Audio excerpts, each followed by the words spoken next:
সুপ্রিয় দর্শক বন্ধুরা, আসসালামু আলাইকুম। সবাই কেমন আছেন? আশা করি সবাই আল্লাহর রহমতে ভালো আছেন। তো অবশেষে মুরগি তুলে ফেললাম। তো আপনারা অনেকে আমাকে কমেন্টে জানাচ্ছিলেন যে ভাই কবে মুরগি তুলবেন, হোয়াটসঅ্যাপে মেসেজ দিচ্ছিলেন। অবশেষে মুরগি তুলে ফেললাম। তো কত টাকা করে মুরগির পিস নিল, কত পিস মুরগি তুললাম এবং কিভাবে শীতকালে বোর্ডিং করছে এই শীতের ভিতরেও A to Z এই ভিডিওয়ে আপনারা পাবেন। তো প্রথমে আসি, মুরগি শীতকালে বোর্ডিংয়ের জন্য কয়টা হপার দেবেন। হপার আমি দিয়েছি তিনটা, একটা দুইটা তিনটাই নিচে করে দেবো একটু পরে। আপনারা অনেকে শীতকালে একটা ভুল কাজ করে থাকেন যে 500 মুরগির জন্য একটা হপার ব্যবহার করেন। এই ভুল কাজটা কখনো করা যাবে না। আপনারা যদি একটা হপার ব্যবহার করেন, মুরগিটা তখন জায়গা কিন্তু অল্প দিতে হবে। মুরগি যদি অল্প জায়গায় আপনি হপার শীতকালে বোর্ডিং করেন, মুরগিটা ভিজে যাবে। ভিজে যাওয়ার ফলে মুরগির ঠান্ডা লেগে যাবে। অনেকে আমাকে মেসেজ দেয় যে ভাই মুরগির বোর্ডিংয়ে ঠান্ডা, মুরগি মারা যাচ্ছে, প্রতিদিন 8টা-10টা করে মুরগি মারা যাচ্ছে, এখন করণীয় কি? তো মুরগি তো মারা যাবে। আপনার যদি বোর্ডিং ছোট হয়, মুরগি ভিজে যাবে, পর্যাপ্ত আলো পাবে না। আমার অনেকে বলে যে মুরগি শীতকালে অল্প জায়গায় বেশি পুষতে হয়। আমার মতে না, শীতকালে বেশি জায়গায় অল্প মুরগির বোর্ডিং করতে হয় আমার মতে। এখন আপনারা আগে যুক্তিটা দিই, তারপরে বলবেন যে আমার কথাটা ঠিক আছে কিনা। প্রথমে বলে রাখি কেন আপনারা বেশি জায়গায় অল্প মুরগি দেবেন। প্রথম কথা হচ্ছে, মুরগি শীতকালে যদি পায়খানা ফেরে পেপারটা ভিজে যাবে, মুরগির ঠান্ডা লেগে যাওয়ার একটা সম্ভাবনা থাকবে।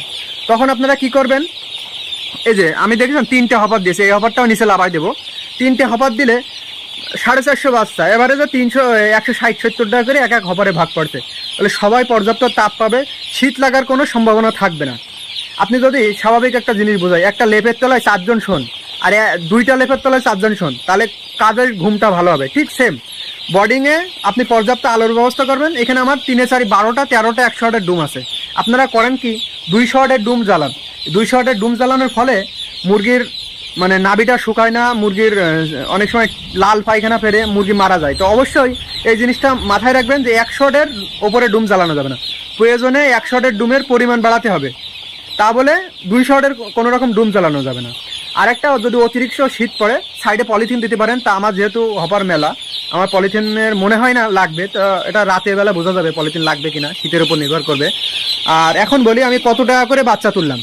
আমি এই বাচ্চা তুলেছি মাত্র 13 টাকা করে, মাত্র 13 টাকা করে A গ্রেডের বাচ্চা। অনেকে বলতে পারেন আমি মনে হয় ভকাস মারছি, আজকের বাজার রেট তো মনে হয় 20-22 টাকা ছিল। না ভাই, আমি নোমানের বাচ্চা তুলেছি, কাজী A গ্রেডের বাচ্চা। এই দেখুন, দেখেছেন MRP 13 টাকা। তাহলে তো বুঝতে পারছেন, MRP যেখানে 13 টাকা, তাহলে তো আর কোনো কথাই নাই। MRP আমার 13 টাকা। এখন কোন গ্রেডের বাচ্চা তুলেছি সেটা আপনাদের একটু দেখাই দিই। এই দেখুন, এই যে কাজী কোম্পানির বাচ্চা দেখতেই পাচ্ছেন, ইন্ডিয়ান রিভার গ্রেড A গ্রেডের বাচ্চা তুলেছি। এখন একটা বাচ্চা মারা গেছে, দুঃখের বিষয়, কার্টনের ভিতরে মারা গেছিল।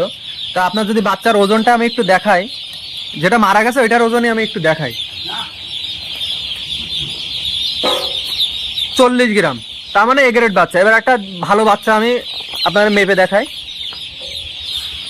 45 গ্রাম।